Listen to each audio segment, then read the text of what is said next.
Every smoker has their own individual motivation for quitting. They may have just had a baby and they don't want to be smoking around their child, or their husband just quit and they feel like they need to do it too. I try and get smokers to sort of look ahead and not backwards. And the idea is really to gain back that power and that control over your own life and your own health. I do one-on-one smoking cessation counseling. The first session we really spend on just going through past quit attempts. What have people learned about their behavior in the past? What medications have they used? What were some of their triggers? What do they think are going to be some of the difficult things that they're going to face? They think they're going to be asked to set their quit date that day oftentimes, and a little nervous about that. But really, I like people to take their time. One of the exercises we do is really asking them to go through the pros and cons of smoking. What do you like? What don't you like?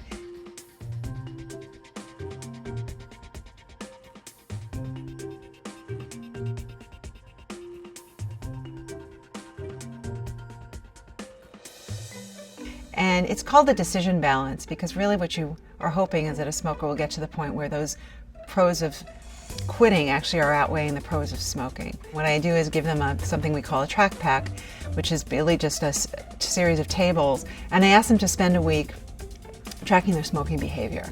So they write down the cigarette, time of day, what their mood was, how strong the need was, and what the activity was. And they start to map this out. And even a smoker who's been smoking for 50 years will really have some incredible insights.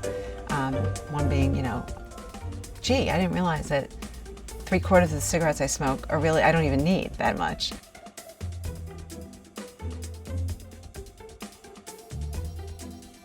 And then the exercise after that is to sort of also to say, okay, what are you going to do to avoid those triggers? What are you going to do instead of smoking when you're on the phone? What are you going to do when you get out of the subway instead of smoking? And so now that you've mapped out your behavior, you can now start to address those triggers and come up with solutions around those. So I try and see them a week later to go over the track packs, and then to set a quit date and a quit plan. And that includes figuring out what medications they're going to be on, setting the quit date, and actually deciding on what the plan is, reviewing those triggers and reviewing what the plan is to avoid those triggers. No smoker should try and quit without nicotine replacement therapy or some other FDA-approved medication. There's no point in putting yourself into withdrawal. It's already hard enough to quit. And what I spend time doing is really managing both the medication component, making sure patients are on the right medication.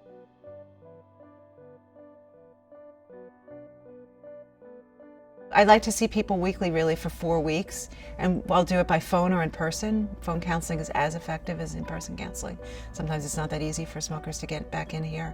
And then, really, frankly, I'm available to them as long as they need me, and usually that's phone follow-ups that become less frequent, but continuing to touch base. I often will tell patients, sign up to smokefree.gov for text messaging. It's very easy. You get 3 text messages a day and ongoing support. It's tough. It's tough to help smokers quit smoking. And I think a lot of smokers look backwards and say, well, I've already done all this damage to my body. What's the point, doc? Why bother? Smokers who are really ready to quit have that real insight in that they need to stop to get control of their life. That is really a big step for smokers to be able to have that realization. Really embracing the idea of, I'm actually going to become nicotine-free and move forward from here now to a really much more healthier life.